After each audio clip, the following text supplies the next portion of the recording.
Bem, queridos, já que iniciamos a nossa gravação, aos que estão chegando agora, Fernanda, dentre outros, Ruth, sejam Boa noite, todos Rafael. bem-vindos. Tudo bom, querido? Claro, Rutinha, eu vou esperar, porque a rotinha é boa. Eu tenho que esperar a rotinha boa chegar, né? Queridos, nós hoje vamos concluir a nossa segunda unidade, que é essa unidade que trata das provas. Nós estamos conversando sobre isso já há algumas aulas, né? Nós falamos sobre a teoria geral das provas, depois conversamos juntos sobre a perícia, o interrogatório, a prova testemunhal. Na aula passada falamos sobre colaboração premiada e infiltração de agentes policiais.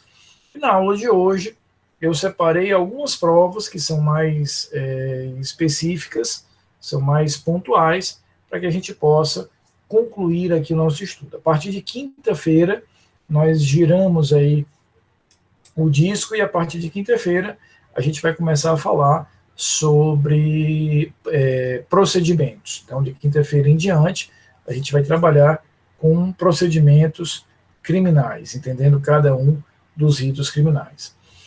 A primeira prova da aula de hoje é a prova de busca e apreensão, para que nós possamos conhecer isso. Rafa, pode falar, querida.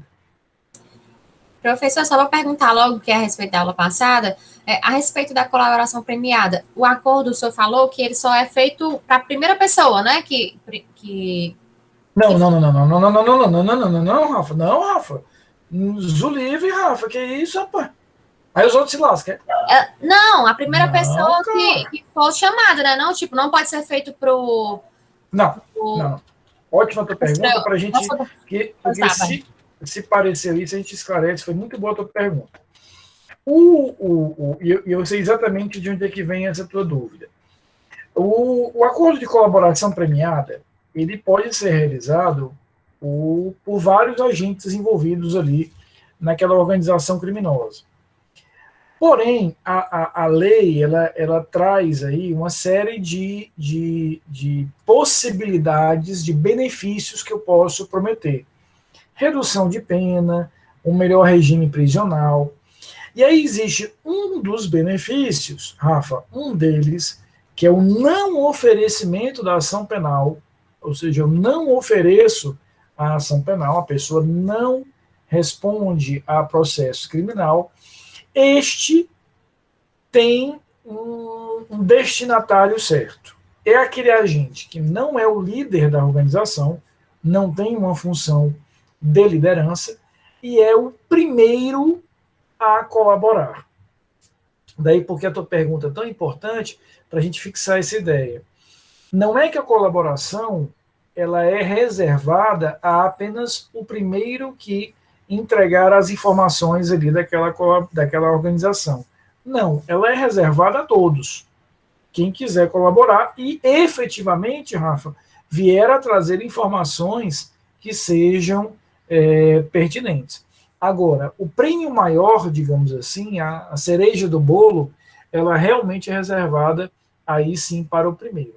Exatamente. O primeiro agente que colaborar tem direito não ao acordo. Todos eles vão fazer acordo. Mas ele tem direito a esse prêmio específico, que é sequer oferecer a ação penal. Então imagina que eu, você e a Fernandinha Lobo, todos nós somos membros daquela organização. Eu me adiantei, negociei logo, entreguei logo a vontade ali de fazer o acordo, celebrei o acordo. Eu posso receber esse benefício de não ter o processo penal contra mim oferecido. Amanhã você vai celebrar o acordo, não há problema, você vai trazer outros elementos de prova, outras informações, vai receber outros benefícios, mas aquele específico você já não pode mais receber, porque, repito, ele já é reservado àquele primeiro que colaborar. E há um sentido nisso. Qual é o sentido? Eu vou reservar aquele acordo, aquele prêmio maior, para aqueles que efetivamente são os primeiros a trazer informações. Então, o primeiro a colaborar, a trazer informações para desorganizar aquela determinada organização, acaba sendo o merecedor, digamos, desse prêmio maior. Pode falar, Rafa. Deixa eu reformular minha pergunta, então. Então, com base no que o senhor falou, vamos supor que essa primeira foi feito o acordo dela não ser processada. Mas aí vamos supor que foi revogado porque ele não cumpriu com a parte dele. O segundo poderia ter acesso?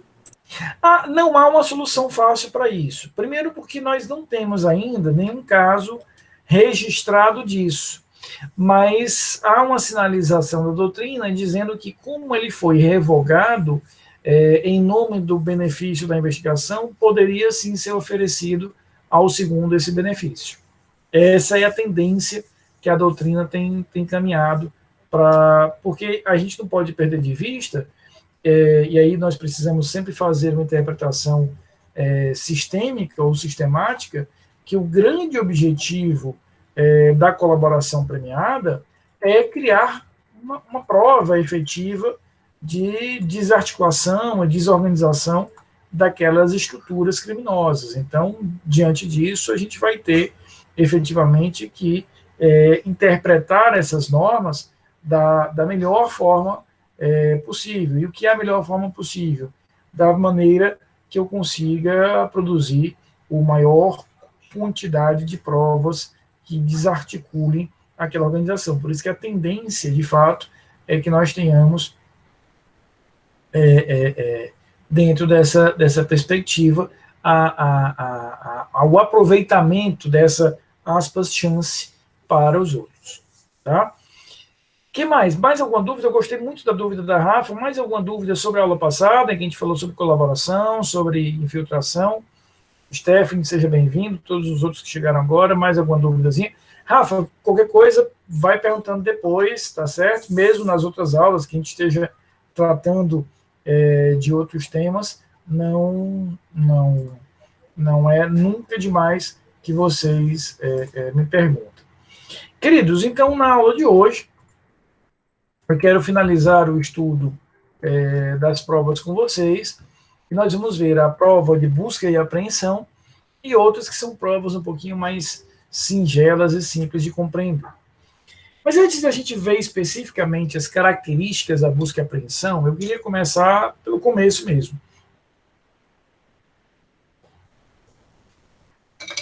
O que significa isso? Tá? Significa que eu queria trazer para vocês uma reflexão sobre o poder, a capacidade, Levi, do juiz criminal. O juiz criminal, ele tem a capacidade concreta de ingressar no patrimônio daquele determinado particular e deste patrimônio extrair determinada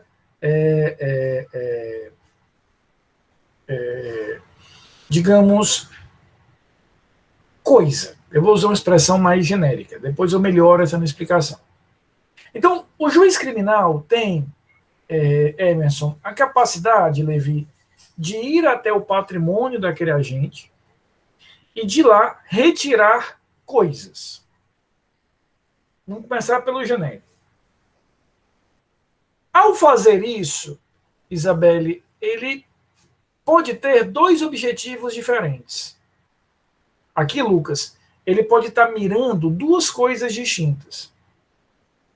De um lado, o juiz pode ter como objetivo tomar aqueles bens, Júlia, que são bens que, no futuro, no final da ação penal, Kathleen, sempre é muito bom de ver, possam vir a ser perdidos pelo agente.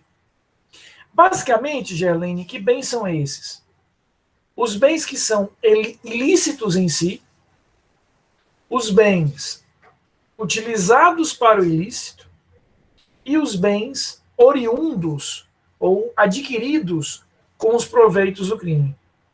Vocês viram no semestre passado, Levi, Camilinha e outros viram isso comigo, as chamadas medidas assecuratórias, lá dentro da categoria dos procedimentos incidentais. Dentro dessas medidas assecuratórias, nós temos o sequestro. O sequestro seria uma dessas medidas assecuratórias. O que o juiz faz? Ele usa o sequestro para ir ao patrimônio daquele determinado agente, Fernanda, e trazer esses bens. Quais? O bem que é ilícito, o utilizado para o ilícito e o adquirido com o lucro, o proveito do crime. Por que ele sequestra esses bens, Lívia?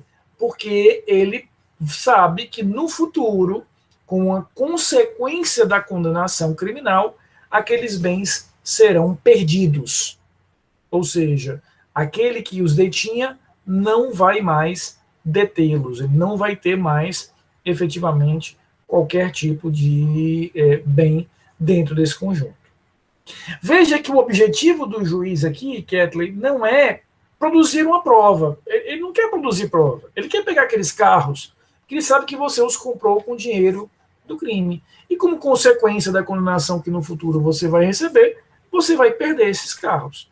Se ele deixar com você, Gerlene, você vai papocar esses carros para frente e não vou ter carro nenhum para prender no futuro. Toma os carros logo. É para isso que existe o sequestro. Tá? Então, o sequestro é um dos instrumentos, é uma das ferramentas que o juiz criminal tem à sua disposição para ingressar no patrimônio daquele determinado agente e tomar bens. Estou, repito, usando uma expressão muito genérica. Mas existe uma outra ferramenta, existe um outro instrumento. O juiz pode ingressar naquele patrimônio e tomar aquela coisa com uma outra ferramenta. Qual é, Eduarda? A busca e a apreensão. Quando o juiz lança a mão da busca e apreensão, Fernanda, ele está utilizando de uma ferramenta porque ele quer levar aquela coisa, porque sobre ela ele deseja produzir uma prova. Então, quando eu uso a busca e a apreensão, eu quero ter a coisa, mas por que é que eu quero ter a coisa? Para produzir uma prova sobre ela. Pode ser uma prova documental, uma prova pericial, não importa. Então, perceba, o juiz tem nas mãos, tem duas ferramentas. O sequestro e a busca e a apreensão.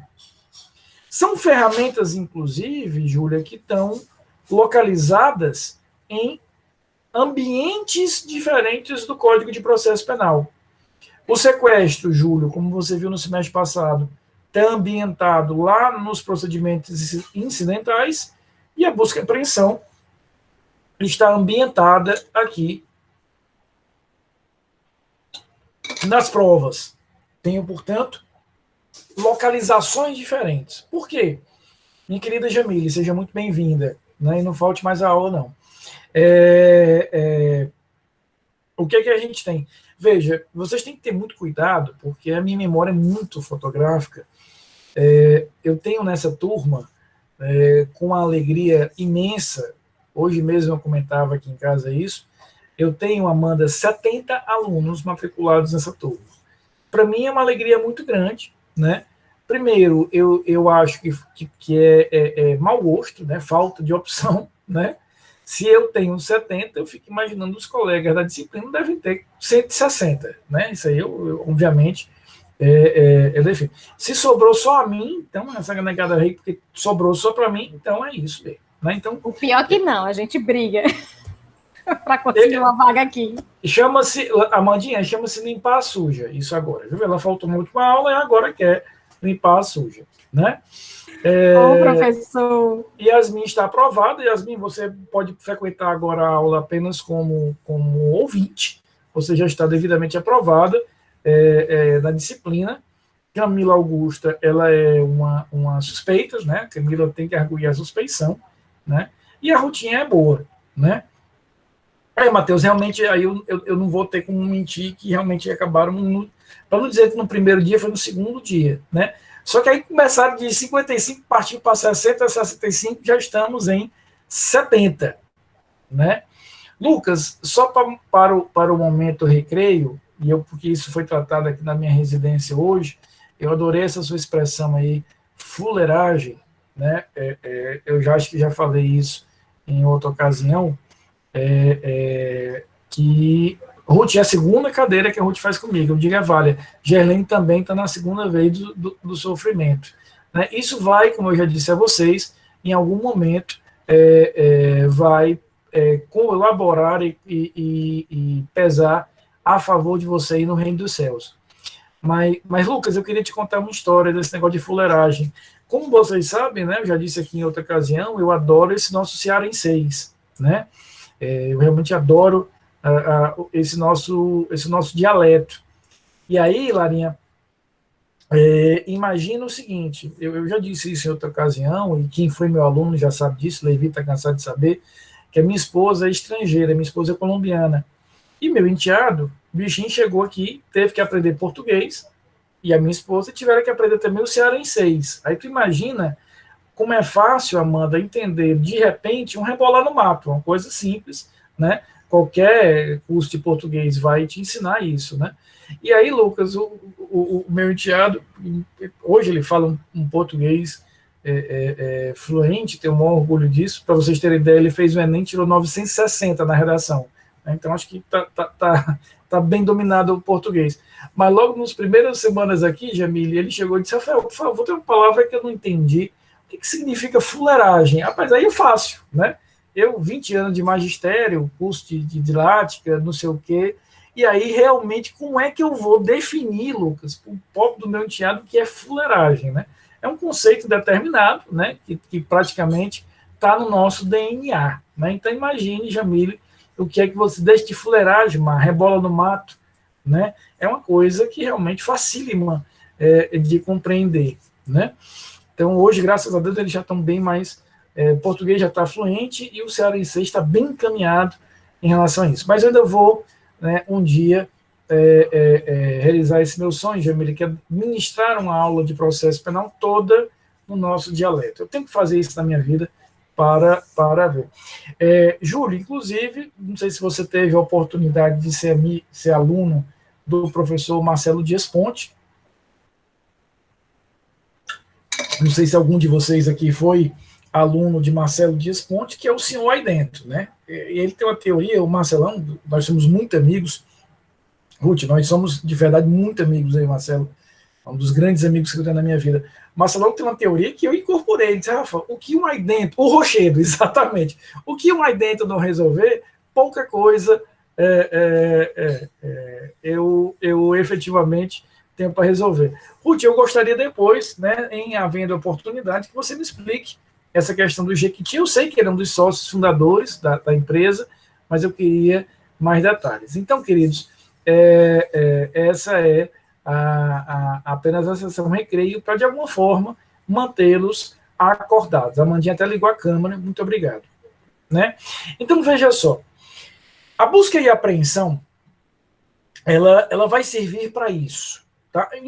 Eu falei agora há pouco que nós somos 70, eu vou de novo, rapidinho, colocar aqui, pessoal, só para quem não entrou ainda, eu vi que ainda faltam alguns, colocar o link do nosso grupo de WhatsApp, tá? É sempre bom a gente se comunicar por lá, para a gente ter uma comunicaçãozinha um pouquinho mais rápida. Então, tá aí o link. Então, o juiz criminal, ele tem essa capacidade, ele pode ir ao patrimônio através, efetivamente, do sequestro, e aí é como se ele estivesse olhando o Ruth lá para frente, quer dizer, quando ele fala de sequestro, ele já está mirando os efeitos daquela decisão penal, ou, efetivamente, a gente vai ter a figura da busca e apreensão, que aí o objetivo é diferente. Na busca e apreensão, Amanda, para eu te explicar isso de uma forma um pouco mais direta, é como se o juiz pegasse aquela coisa, produzisse, Jamile, a prova, e depois, Jamilinha, ele devolve. Ele não quer ficar com a coisa, ele está interessado na prova que ele pode extrair dali. Então, vamos começar fixando esses parâmetros. O sequestro e a busca e apreensão são ferramentas à disposição do juiz para que ele possa ir até, efetivamente, o patrimônio e trazer aquelas coisas. Show! A diferença é o objetivo que ele tem na cabeça. No sequestro, Ruth, ele está trazendo, porque no futuro ele vai declarar a perda daqueles bens. Na busca e apreensão, ele está trazendo porque ele quer, sobre aqueles bens, produzir uma determinada prova. Claro, queridos, que a gente pode ter aqui um ponto de contato. Não há problema nenhum, Amanda, que a gente tenha aqui um ponto de conexão. O que eu quero dizer com isso? Pode haver uma ponte entre esses institutos. Nada impede, Jamilinha, que ele faça a busca e apreensão, percebendo melhor de que coisa se trata, ele declare o sequestro. Entendeu? Opa, eu pensei que esse computador aqui, eu ia encontrar só provas, mas não, ele foi utilizado para a prática do crime. Posso declarar que ele agora está sequestrado com a tendência de ser perdido no futuro. Existe aqui, Kathleen, uma via de mão dupla, mas eu queria fixar essas premissas. São ferramentas distintas com objetivos distintos que eu tenho. Tá? O sequestro, vocês já estudaram lá no ambiente das medidas assecuratórias, mas hoje vamos ver a busca e apreensão, tão logo Amanda pergunte. Pode perguntar, Amanda. Professor, o sequestro é só quando o bem foi utilizado em crime, é isso? Basicamente, nessas três categorias. O bem é ilícito, o bem foi utilizado para o ilícito e também o bem foi adquirido com um proveito ou produto do crime. Imagine, por exemplo, Amanda, só para exemplificar a figura do sequestro, que aquele agente tem uma fábrica de roupa falsificada. É muito comum, inclusive, né? Um crime que a gente genericamente chama de contrafação, mas que é um crime contra a propriedade intelectual. E aí você tem ali as roupas falsificadas, né? Toda vez que falo em roupa falsificada, eu me lembro, Ruth, tem uma tia minha que é engraçadíssima, que há 3.000 anos atrás fez uma viagem para Foz do Iguaçu. E aí resolveu trazer para os sobrinhos, Kathleen, um tênis. Trouxe um tênis para a gente. Tênis bacana, viu, Jamile? E a marca do tênis é uma marca boa, vocês conhecem, que é essa aqui, ó. Então, o tênis tinha a marca Reebok, né? Que era essa, era grafado, essa era a grafia, né, do original tênis que ela trouxe. Tem uma prima minha, inclusive, que gostou demais do presente, Jamile, foi ao centro e voltou descalça. No centro mesmo, o bicho se desfez e não aguentou nem voltar. Então, isso é um crime muito comum, né, extremamente comum, que é um crime contra a propriedade intelectual, de roupas, acessórios, bolsas, e etc. Por exemplo, é muito comum, Camila Augusta tem isso, tem bolsas de 30, 40 mil reais, que eu conheço, Camila, bolsa do dia a dia dela é 35 mil reais.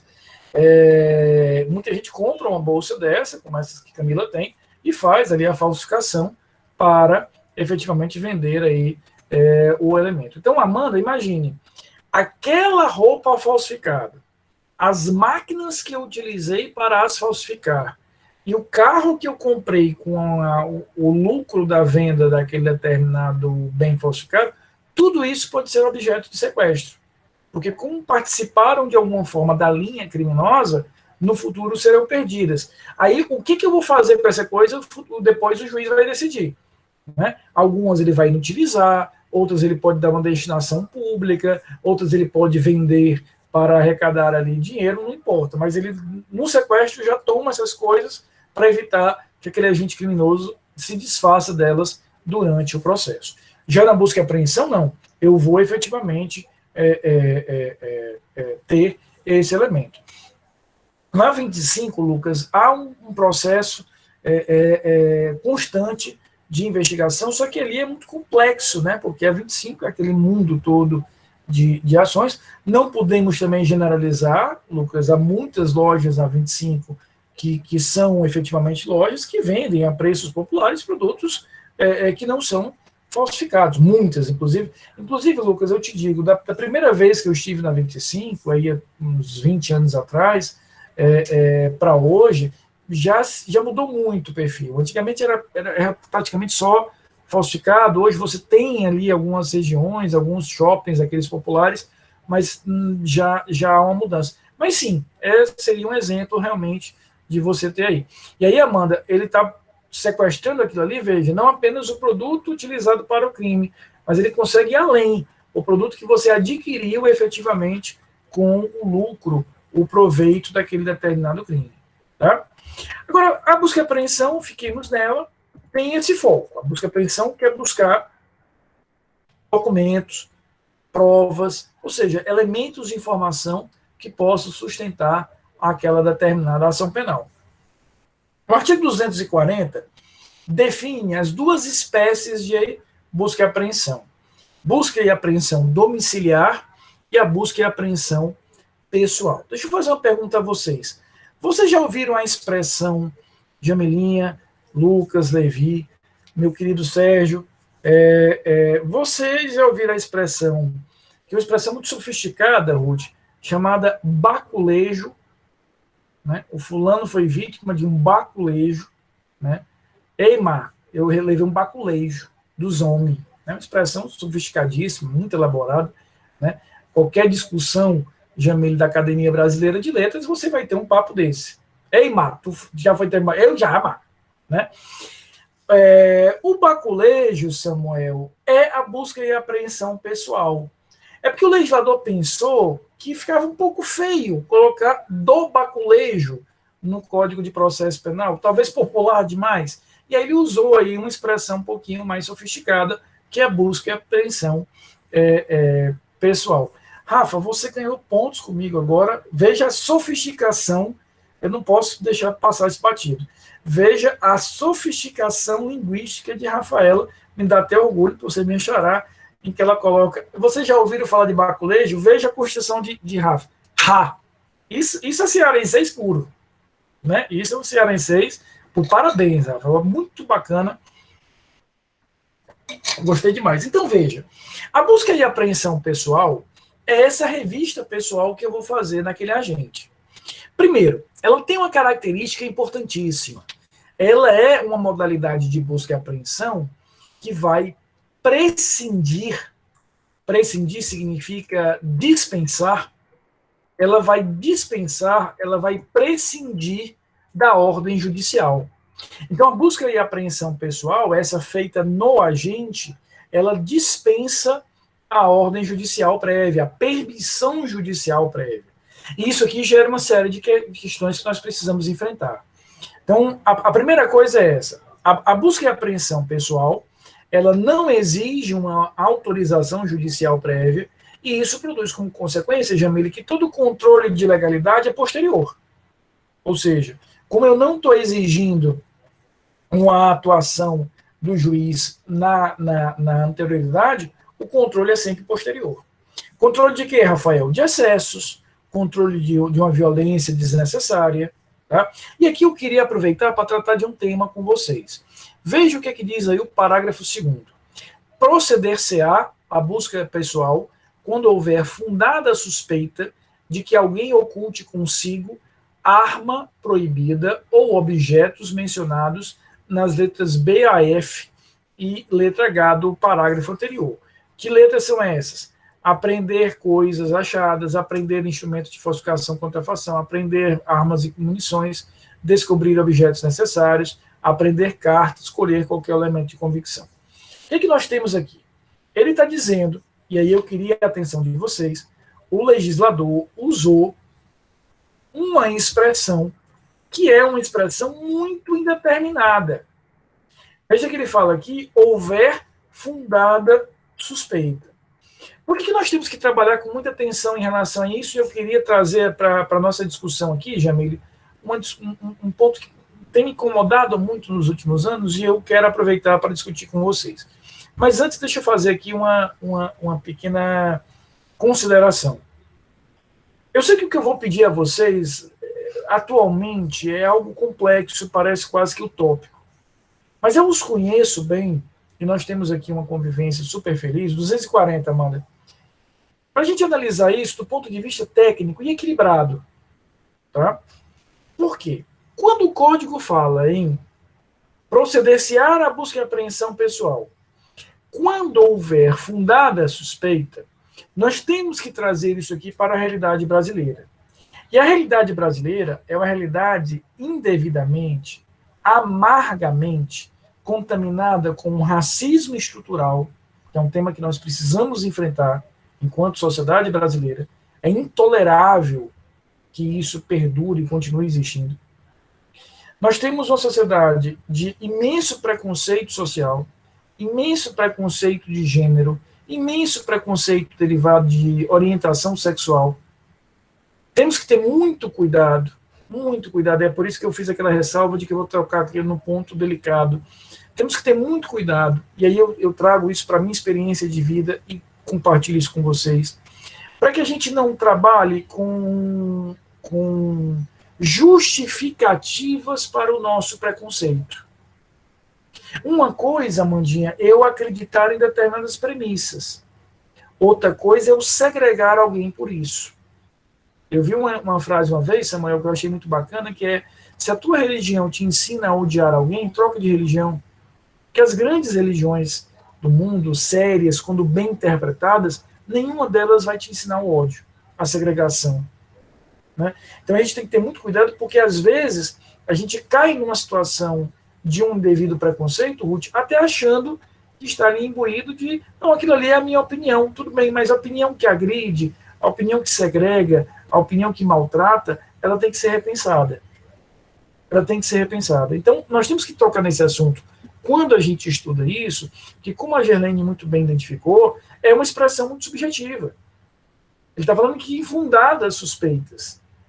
E essas fundadas suspeitas acabam muitas vezes sendo contaminadas, Yasmin, por toda essa carga, Lívia, de preconceitos, de racismo estrutural, de uma série de indevidas segregações que nós temos. Nós temos que ter muito cuidado, por isso que eu dizia, Samuel, que a gente tem que interpretar isso do ponto de vista equilibrado. O que eu estou querendo dizer? Eu nem posso demonizar a atividade policial, porque isso também é injusto. Dizer que todo policial age com truculência, com violência, ou é racista, isso não é verdade. Isso não é verdade. Mas também a gente não pode colocar tudo na conta de que, é minha opinião e eu acho que é certo isso. Não, também não. Né? Então, a gente tem que entender, por exemplo, a primeira coisa que nós temos que aceitar enquanto sociedade brasileira, e há pensadores hoje que são decisivos assim, para que a gente possa discutir, né? Eu recomendo fortemente as obras e o livro do professor Silvio Almeida, que é meu colega professor de Direito, que tem um livro espetacular chamado Racismo Estrutural, né, em que ele mostra efetivamente uma série de reflexões que nós, enquanto sociedade, precisamos fazer. Por quê? Porque, como é algo estrutural, é perigoso, Jamile, porque ele vai se contaminando, ele vai permeando. É o livro do professor Silvio Almeida, ele vai penetrando nas estruturas sociais, e muitas vezes sequer eu consigo perceber que eu estou diante de uma ação que eu realizo por racismo, né? Ou por preconceito de gênero, preconceito por orientação sexual, né? Porque é algo que vai ser permeado. Por exemplo, há muito tempo eu aboli da minha vida, não porque eu não queira ser melhor ou pior, mas eu quero ser melhor enquanto eu mesmo, na minha versão anterior. Eu aboli, Amanda, qualquer tipo de piada que seja ofensiva. Porque a piada que ofende, ela já não é piada, já perde a graça. Né? E a gente tem que ter muito cuidado, eu aprendi isso com meu pai, e vocês vão entender que parece que eu estou viajando aqui na maionese na aula de processo penal, mas não é. É o ponto central do que eu estou querendo ensinar para vocês. Eu aprendi com meu pai uma coisa que me influencia muito. Ele disse: meu filho, a piada ofensiva, ela é muito injusta, porque ela não permite a reação do outro. Porque é piada. Você não tem senso de humor, não? Ria.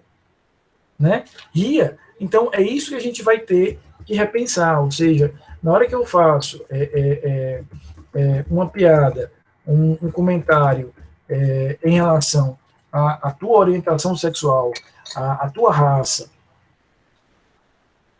ao teu gênero, à tua origem étnica e etc., se ela ofende, ela já deve ser recolhida, já não justifica. Né? O imenso, gigantesco Chico Anísio dizia que só tem 2 tipos de humor, o engraçado e o não engraçado.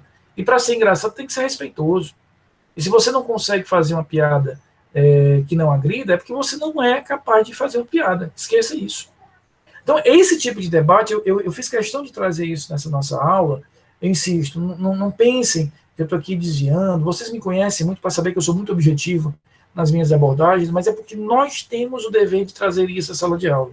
nós somos formadores de opinião, nós somos uma camada privilegiada da sociedade em que a gente pode parar para ter um ensino de nível superior, e isso é importantíssimo que a gente vai. Né? Então a gente precisa trabalhar com essas expressões, ou seja, que na hora que o código fala, né, em fundadas suspeitas, isso não pode ser uma decisão tomada por ou influência dos meus preconceitos ou de um racismo ou de qualquer tipo de segregação. Repito, temos que ter muito cuidado. Eu vou tocar num tema muito delicado, e eu peço aqui a atenção de vocês e, sobretudo, a maturidade de vocês, que é a questão de você, muitas vezes, se utilizar, Samuel, de convicções religiosas para ser preconceituoso ou racista. Tome cuidado com isso. Tome cuidado com isso. Né? Tem um cidadão, não sei se vocês já ouviram falar dele, a minha esposa brinca muito comigo isso, porque a gente está vivendo a era, né, Jamilinha, dos influencers. Todo mundo é influencer. Eu tenho uma maior dificuldade, Amanda, de ser influenciado por alguém. Eu queria que um influencer digital me influenciasse. Porque só tem dois caras, Samuel, que eu posso dizer minimamente que são meus influencers. Que é o Obama, é um cara que eu paro para ler e para escutar, é um cara que me influencia, e um tal de Papa Francisco. Né? O Papa, ele realmente me influencia em algumas coisas. E ele tem uma frase, inclusive ele estava voltando do Brasil, quando ele veio para a Jornada Mundial da Juventude, ele foi interpelado o que ele achava do casamento gay, do casamento de pessoas da mesma orientação sexual, do mesmo sexo. E ele saiu com a resposta que eu acho genial. Ele disse, olha, quem sou eu para julgar? Veja que tem um Papa, o chefe do negócio todinho, diz, quem sou eu para julgar? E hoje é só que a gente vê gente julgando. Né? Então, assim, a gente tem que colocar isso nos devidos lugares. Ou seja, é intolerável que, aí eu já vou chegar na tua pergunta, Júlio, que é uma pergunta muito importante, que a gente não olhe para essa situação de fundadas suspeitas sob esse olhar. Uma coisa que eu aprendi recentemente, não basta não sermos racistas, temos que ser antirracistas. É intolerável qualquer tipo de racismo nessa natureza. E, infelizmente, isso é uma realidade. Por que isso está fazendo parte de uma aula de processo penal? Porque é uma realidade que a gente precisa ter em mente. Vocês, dentro em breve, não tenham dúvida, Lívia será uma delegada de Polícia Federal, Jamile será uma promotora de justiça, o Samuel, um juiz criminal. É importante que nós formemos a nossa cabeça com essa perspectiva, de que, na hora que o policial faz uma abordagem e o critério que ele usou para fazer as fundadas suspeitas é a cor da pele, a orientação sexual ou a roupa que o cara usava, isso já está fora do conceito legal de fundadas suspeitas. Então é interessante, e aí eu chego na pergunta do Júlio, e Amanda, eu até recomendei quem foi meu aluno no semestre passado, vocês sabem, eu sempre gosto de dar uma recomendada ali num filmezinho no final da semana. Esse filme, inclusive, tem no Netflix. É um filme, na verdade, um documentário, que é simples de encontrar. Chama-se Papa Francisco, Amanda, um homem de palavra. É muito tocante. Né? Exatamente o que você falou. Independentemente de sua religião, né, ou de sua crença religiosa, ele é um cara que tem uma energia tão positiva que realmente ele diz coisas que nos fazem refletir e pensar. Então é Papa Francisco, é fácil, tem no Netflix. Um homem de palavra. Assista, Amanda, e todos os outros vocês não vão se arrepender. Tá? Ele realmente é um dos poucos influencers que eu tenho, Jamile. Então perceba, temos que tocar nessa ferida, porque a gente só vai conseguir superá-la se nós trouxermos para o debate. Então, Samuel, quando o Código de Processo Penal fala em fundadas suspeitas, com qualquer ação, e aí eu quero chegar nesse ponto, com qualquer ação de um agente público, Samuel, não pode ser um ato arbitrário, ele é um ato discricionário. E qual é a diferença? Eu vou precisar fundamentar e explicar o meu ato. Fundada suspeita é a fundada suspeita da prática de crime, que tem que estar descolado, temos que descolar, insisto, em cor da pele, em orientação sexual, em gênero, em origem étnica. Por quê? Porque não é isso o espírito da lei. Aqui, e aí eu chego na pergunta do Júlio, que é uma pergunta muito importante. O Júlio diz o seguinte: professor, essa parte do artigo poderia ser substituída por algum critério objetivo? Júlio, eu não sei lhe responder. Eu juro que eu não sei. Tá? Por quê? Porque para que a gente possa trazer um critério extremamente objetivo, Júlio, eu teria que fazer algum tipo de rol de hipóteses. E a realidade, ela não cabe num rol de hipóteses. A realidade é mais ampla. Então, aí você vai me perguntar, tá bom, Rafael, e aí, como é que eu resolvo? Eu acho que a gente só consegue resolver isso, Sérgio, com duas medidas. Primeiro, nós melhorarmos exponencialmente a formação de nossos agentes policiais. Tá? Por eles, principalmente. E eu quero que isso fique muito claro nessa aula. Não podemos demonizar a atividade policial. É uma atividade dificílima, dura, onde a maioria dos profissionais são excelentes profissionais. Mas muitas vezes falta do próprio Estado um investimento nesses profissionais. Então, que isso fique muito claro na nossa conversa. Mas também eu não posso, em nome da deficiência na formação, Amanda, justificar e permitir tudo.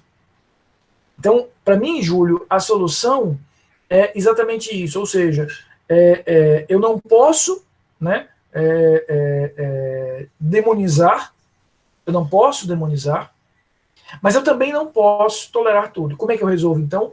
De um lado, eu melhoro a formação desses policiais para que eles possam ter, de uma forma mais precisa, a discussão do que sejam fundadas suspeitas para o processo penal. E do outro lado, nós precisamos reprimir com rigor, tanto na esfera administrativa quanto na esfera judicial, os excessos, a violência, a arbitrariedade, e isso também precisa ser reprimida. Por que eu tenho isso muito claro na minha cabeça? Porque não adianta só reprimir, se eu não formar adequadamente aquele profissional. E também não adianta só formar, porque mesmo com a melhor das formações, Samuel, você vai ter excessos, você vai ter algum tipo de desvio de conduta. E uma instituição séria é aquela que corta na própria carne e atinge a própria carne. Esse, para mim, é o pilar. Então, voltando à tua opinião, à tua pergunta, Júlio, aí é uma opinião pessoal, aqui é muito mais o Rafael falando do que o professor. Eu não consigo visualizar um grau maior de objetividade desse dispositivo, porque eu teria que listar algumas situações e, com certeza, eu traria ali um vazio em relação a outras. Então, eu acho que essa fórmula que o legislador utiliza, das fundadas suspeitas, ela não é necessariamente ruim, desde que nós tenhamos algum tipo de formação mais específica para isso. Está claro até aqui? Tranquilo? Alguma dúvida? Está tranquilo e favorável? Eu não sei o que foi esse link que o Lucas colocou aqui, não, mas depois eu vejo, tá, Lucas? Características, portanto, já que o Lucas compartilhou um link, eu vou compartilhar um também. Não vou mentir, não vou ficar sozinho aqui sem compartilhar link. Tem um vídeo, pessoal, que eu assisto toda semana. Aí vocês vão me perdoar a chatice. Eu vou aqui compartilhar o link com vocês. Vejam esse videozinho depois. Como eu falei, de um dos meus influencers, digital influencers. É um discurso que o presidente Barack Obama fez, uma formatura, que é brilhante, é muito ao encontro do que eu estou querendo mostrar para vocês, em que ele, em resumo, ele diz, olha, a ignorância nunca será uma virtude, eu preciso ter estudo, discernimento, equilíbrio para enfrentar as questões. Não deixem de ver o vídeo depois, é muito bacana, e me digam o que acharam dele, tá? Fica como tarefa de Kathleen, dá uma olhadinha, depois lá no nosso grupo de Zap, me digam o que vocês viram. Eu toda semana assisto esse vídeo, que ele me faz pensar melhor, né? Veja, Cada um tem uma influência que quer, né, Jamília? Cada um vai escolher seus influencers. Característica, portanto, dispensa a ordem judicial, controle de legalidade posterior. Eu não posso ter um controle prévio. E aqui eu vou insistir naquela pergunta do Júlio, para que a gente ver o seguinte, Júlio, o legislador tem razão na hora que ele dispensa a ordem judicial, tá certo? Ele efetivamente tem uma razão de ser. Porque imagina comigo o seguinte, Júlio, aquela guarnição da polícia em patrulhamento se depara com uma situação suspeita, Jamile, se ele tivesse que buscar uma ordem judicial, olha a complicação operacional que ele teria.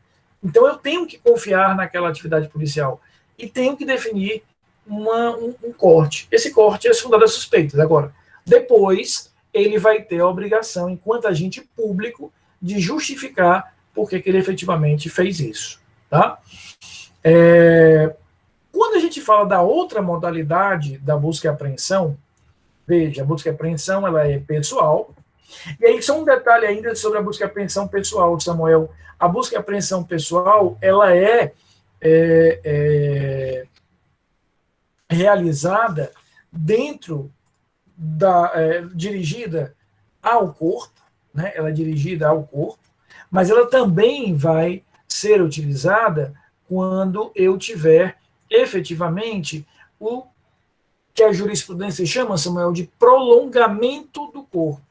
Basicamente os veículos, Amanda. Então, quando eu paro aquele automóvel, né? Automóvel, inclusive, Jamila, eu me senti agora com 150 anos, né? Eu vou usar o meu automóvel, né? Quando o cara para o carro do outro, né? Ou a moto, aquele carro, aquela moto tem sido compreendida como um prolongamento, efetivamente, daquela determinada pessoa, uma extensão daquela determinada pessoa. Há, portanto, essa perspectiva. Então, características essenciais da busca e apreensão pessoal: dispensa a ordem judicial prévia, está baseada num conceito necessariamente subjetivo, mas o conceito legal, que é de fundadas suspeitas, o controle de legalidade, tanto da prova quanto de um eventual abuso no ato, será feito posteriormente. É diferente da busca e apreensão domiciliar. A busca e apreensão domiciliar, a primeira coisa, ela é feita mediante ordem judicial prévia. Então, aqui a gente já tem a primeira diferença, Levi. Ela é feita mediante uma autorização judicial prévia. E isso, Júlia, já traz uma diferença grande, porque eu já submeto aquela diligência a um controle de legalidade. Claro, Samuel, que nada impede que eu faça um segundo controle posterior. Por exemplo, depois que a diligência for realizada, eu posso dizer, olha, juiz, ela não foi realizada de forma lícita, ou mesmo levar isso a um tribunal. Mas já há um controle prévio de legalidade feita pelo juiz. Característica outra, a Constituição Federal diz que o domicílio é inviolável. Ela vai dizer que o domicílio é inviolável. O que é que isso significa? Isso significa que nós temos no nosso domicílio, Kathleen, uma proteção constitucional. Mas a Constituição traz 3 exceções. Que exceções seriam essas? Flagrante delito, quando eu tenho uma situação de emergência, e qual é a terceira exceção que a Constituição traz, Jamile? Para cumprir ordem judicial durante o dia.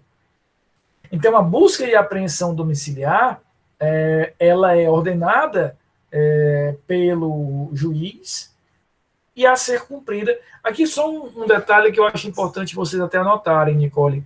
Quando ele fala que em domiciliar, ele não está pensando só na casa. Domiciliar, Samuel, é em qualquer ambiente. Pode ser a casa, pode ser o escritório, pode ser um consultório médico, pode ser uma repartição pública, pode ser uma indústria. Então, não traduzam domiciliar como igual à casa. Não, domiciliar é algo maior, né? É qualquer ambiente residencial, comercial, industrial. Para todos eles, as formalidades são as mesmas.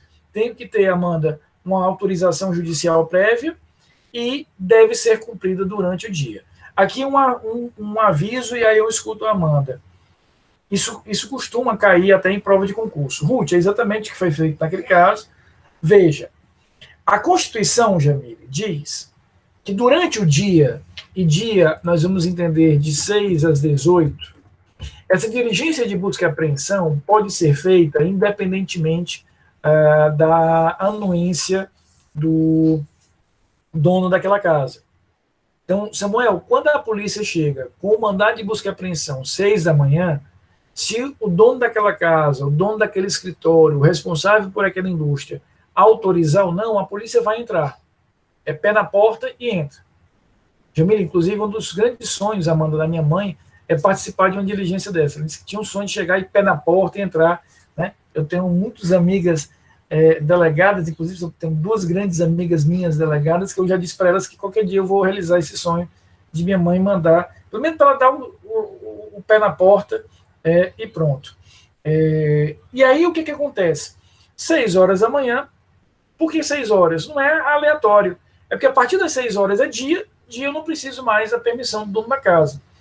O que é importante a gente entender? Isso costuma cair com uma certa regularidade em concurso, Lucas. Não é proibido que a diligência de busca e apreensão seja feita durante o período noturno. Mas aí ela vai ter uma condição, Samuel. Ela vai depender do dono daquela casa, do responsável por aquela empresa, autorizar. Então, costuma cair em concurso que, se a diligência de busca e apreensão for feita em qualquer circunstância à noite, aquela prova é ilícita. Não, Jamile. Porque se ela foi feita, se a polícia chegou às 10 da noite, chegou 1 hora da manhã, com mandado de busca e apreensão, e o dono daquela casa, o dono daquela empresa, disse que não pode entrar. Nenhuma nulidade, nenhuma ilegalidade. Mas por que isso é raro, Kathleen? Porque, para não depender da anuência, e eventualmente até prejudicar aquela diligência de busca e apreensão, nós vamos ter ela cumprida ordinariamente às 6 da manhã. Tá? Às 6 da manhã. Então, Lucas, repito, muita atenção, porque isso pode cair em concurso. Porque não é proibido que se faça durante a noite. Eu apenas agrego aqui uma variável e uma condição que não existia até às 6 da noite. E aí, Camilinha, é interessante, porque me fizeram essa pergunta na aula de hoje de manhã, e é interessante para a gente saber disso, e eu já ouço a Amanda. Rafael, naquela diligência de busca e apreensão, a polícia tem que ter algum tipo de testemunha? Não. Mas é recorrente, até por uma segurança dos próprios policiais, que, por exemplo, quando eles chegam para fazer a busca e apreensão no edifício, não é tão raro que eles peçam, por exemplo, para o síndico daquele edifício, que tem uma certa autoridade ali, acompanhá-los. Não é requisito de validade, mas é apenas uma medida de cautela dos policiais para que eles funcionem ali como uma testemunha, para dizer que não houve nenhum abuso, nenhuma violência e etc. Amandinha, pode perguntar. Eu queria só que o senhor me lembrasse aqui qual foi a primeira característica que o senhor citou sobre a domiciliar. A ordem judicial, a necessidade da ordem judicial. Certo. Tá? Obrigada. Ou seja, sempre ele vai, ao contrário da busca e apreensão pessoal, que ela dispensa a ordem judicial, ela aqui vai ser exigida. Eu realmente preciso ter essa ordem judicial. Tá? Exatamente, Júlia. Agora, claro, Júlia, é um tema também, e aí eu não vou me alongar muito, que já falei demais sobre isso, é um tema que também, o Júlio diz o seguinte, eu vejo isso bastante naqueles vídeos policiais, em que a mãe do suspeito autoriza a entrada na casa, em que mesmo também mora, mesmo sendo horário noturno.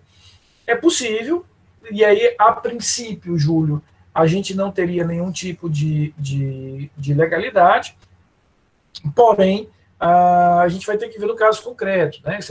Se há ali uma insinuação de ameaça, aí isso já é diferente. Mas em condições normais de temperatura e pressão, isso seria realmente válido. Uma última coisinha sobre busca e apreensão que eu queria tratar com vocês é uma discussão que há na doutrina e na jurisprudência, ainda não pacificada, sobre se é possível a autorização, Kathleen, de uma ordem judicial de busca e apreensão coletiva.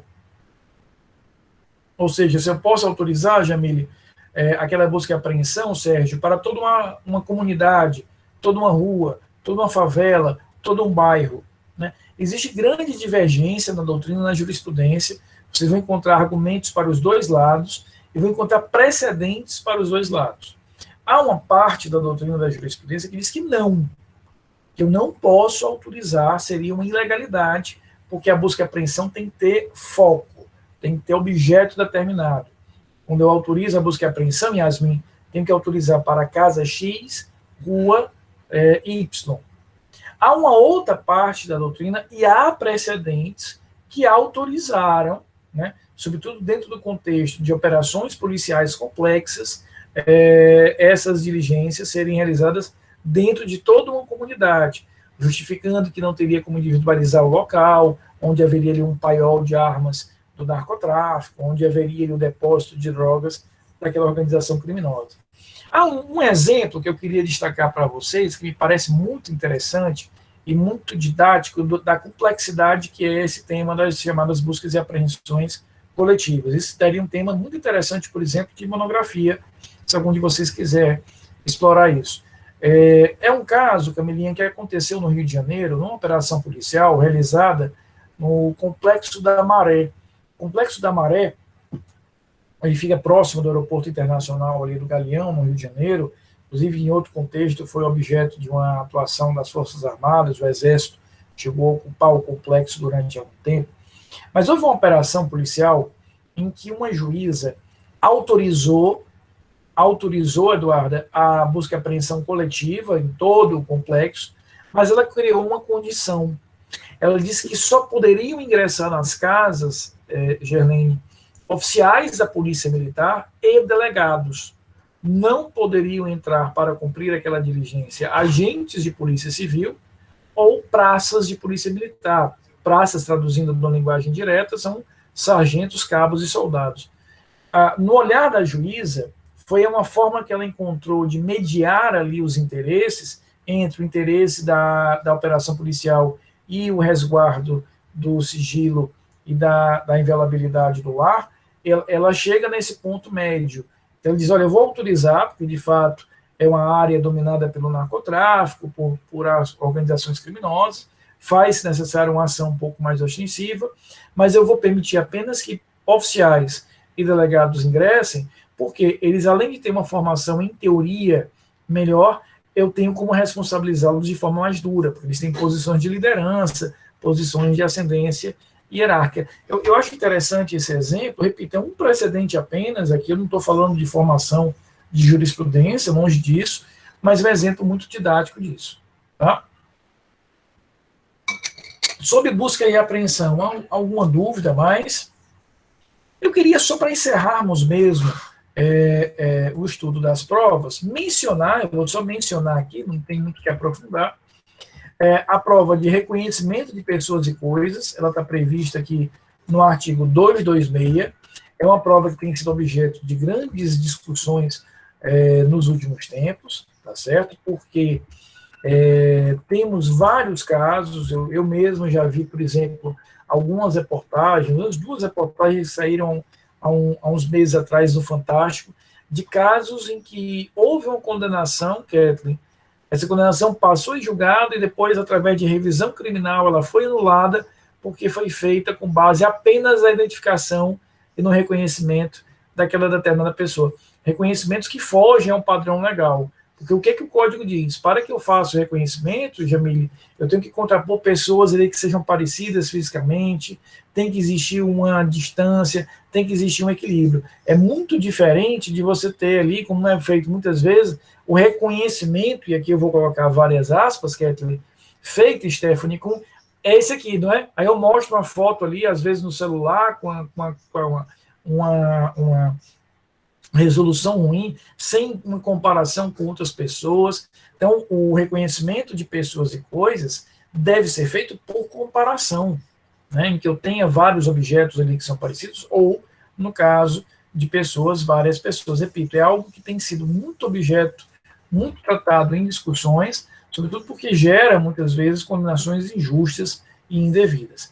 Amanda, o exemplo do Complexo da Maré é que, neste caso, a juíza autorizou a realização da busca e apreensão coletiva, mas condicionou, dizendo que só poderiam realizar as diligências oficiais da Polícia Militar e delegados de Polícia Civil, ou seja, policiais de maior rango, de maior graduação dentro daquelas corporações policiais. Ela deduziu né, que eles teriam ali uma condição não apenas de formação mais elaborada, mas uma capacidade de ter, dentro desse contexto, um grau de responsabilização maior. Camilinha, pode perguntar, por favor. Deixa eu te perguntar só assim, no caso, a doutrina, né, tem uma diferença, certo? Doutrinária. Mas, assim, ocorre mais de poder fazer essa busca e apreensão coletiva ou não? Há uma tendência de autorizar. Hoje há uma tendência maior, Camilinha, de autorizar, sim, quer na jurisprudência, quer na doutrina. Ou seja, por mais que exista uma divergência, pesa um pouquinho a favor das autorizações, porque reconhece que em determinados ambientes, mesmo com um trabalho de informações, de policiais mais bem elaborados, é difícil, de fato, você ter uma individualização. E há um outro argumento, Camilinha, que também é muito utilizado, que não é do todo desarrazoado, que é como são operações muitas vezes realizadas em áreas muito extensas, você, mesmo que você tenha individualizado, mesmo que você tenha informações de que aquela fábrica de drogas, aquele depósito de drogas, aquele paiol de armas está na casa tal, como eu estou falando de operações muitas vezes em locais muito amplos, durante a operação eu permitiria que ele fosse realocado para outros locais. Então, o que justificaria uma autorização mais ampla, digamos assim. Então, há uma tendência, repito, disso, de se autorizar, mas ainda é muito leve essa predominância. Tá? A última prova que eu queria comentar seria... Diga, Camilinha. Vai levantar a mão? Tá bom, tá perdoada, dessa vez. A última é a acariação. Veja o que diz aí o artigo 229. A acariação será admitida entre acusados, entre acusado e testemunha, entre testemunhas, entre acusado ou testemunha e a pessoa ofendida, entre as pessoas ofendidas, sempre que divergirem em suas declarações sobre fatos ou circunstâncias relevantes. Ou seja, o galera pode ser objeto aí, na verdade pode ser sujeito de uma acariação. Qual é a razão de ser da acariação? Tem pessoas que foram ouvidas naquela investigação, ou foram ouvidas naquele determinado processo. E dentro desse cenário, elas apresentam versões conflitantes. Testemunhas, uma disse uma coisa, a outra disse algo completamente divergente, e dentro desse cenário, eu posso me utilizar da acariação para que eu tenha, dentro desse contexto, a percepção de que eu terei a chance de colocar aquelas duas testemunhas frente a frente para que elas digam, e aí, você vai manter efetivamente isso? Você vai ratificar o que você disse? É aquela história, Jamília, que nossos avós diziam que é difícil você mentir cara a cara, né? Você mentir olhando ali no olho. Claro que não é assim, tem uma galera que é profissa da mentira, que pode ser o que for, que a cara nem treme. Mas é um mecanismo processual, que é um mecanismo que tem que ser utilizado com muita parcimônia. Eu tenho que usar isso dentro de um cenário de muita parcimônia, de muito equilíbrio, porque nem sempre ele vai ser uma dimensão efetiva que a gente vai ter aqui. Então, Ruth, a acariação, ela é feita efetivamente para que eu possa contrapor, né, testemunhas ou mesmo investigados, e ao contrapor uma com a outra, estão ali uma na frente da outra, eu ter condições de verificar, por exemplo, qual das duas está mentindo, ou se as duas estão mentindo em algo, né? Porque eu falei uma coisa, Jamile foi ouvido naquele processo, falou algo completamente diferente. Então, a acariação eu vou marcar, trago eu e Jamile para o mesmo ambiente, na mesma hora, e aquele delegado, aquele juiz vai dizer, e aí, você ratifica, confirma o que você está falando?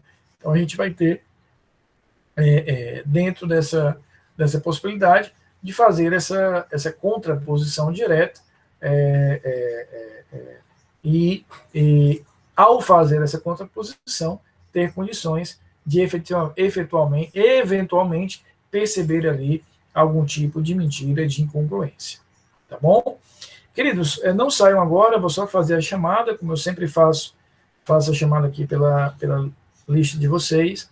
Peço só que vocês não saiam, por gentileza, tá? Só um minutinho, já ouço as dúvidas de vocês e já os libero. Gostaram da aula? Tá bom, Mania, sem problemas.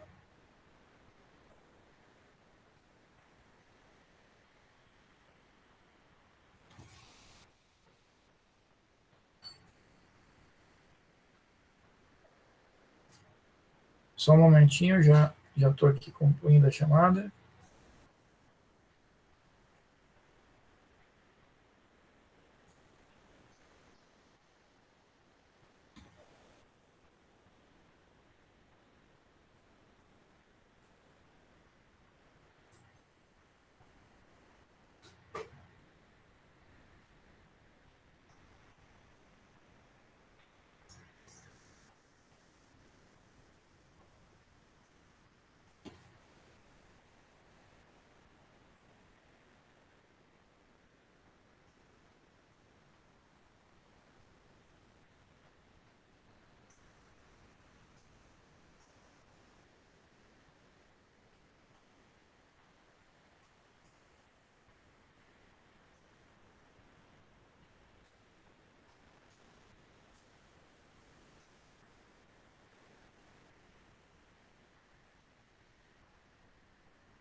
Prontinho.